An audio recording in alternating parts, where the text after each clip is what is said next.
नमस्कार, वुमन्स 24 चॅनलमध्ये आपल्या सर्वांचे स्वागत आहे. अमरावती शहर गुन्हे शाखेने मोठी कारवाई करत कत्तलीसाठी आणलेल्या 11 गोवंश जनावरांना जीवनदान दिले असून या प्रकरणात एका आरोपीला अटक करण्यात आली आहे. पोलीस आयुक्त राकेश ओला यांच्या आदेशानुसार बकरी ईदच्या पार्श्वभूमीवर अवैध गोवंश वाहतूक आणि कत्तल विरोधात विशेष मोहीम सुरू करण्यात आली आहे. याच दरम्यान पुणे शाखेचे पोलीस निरीक्षक संदीप चव्हाण यांच्या पथकाला गुप्त माहिती मिळाली की बडनेरा परिसरातील पटेल नगर येथे एका गोठ्यात गोवंश जनावरे डांबून ठेवण्यात आली आहे. त्यानंतर पोलिसांनी घटनास्थळी छापा टाकत एका टीन शेड मध्ये आखूडदुरीने बांधलेली 11 लहान मोठी गोवंश जनावरे ताब्यात घेतली. या जनावरांची अंदाजे किंमत 2,60,000 रुपये असल्याचे सांगण्यात आले आहे.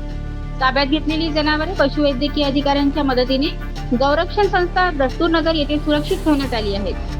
या प्रकरणात शोएब अहमद अब्दुल आहाट या आरोपीला अटक करण्यात आली असून आणखी 2 आरोपी फरार आहेत. पोलिसांकडून त्यांचा शोध सुरू आहे. सदर कारवाईमध्ये गुन्हे शाखेच्या अधिकारी आणि कर्मचाऱ्यांनी सहभाग घेतला आहे. अशाच नवनवीन अपडेट्स करता बघत राहा वुमन्स 24 चॅनल. तोपर्यंत धन्यवाद.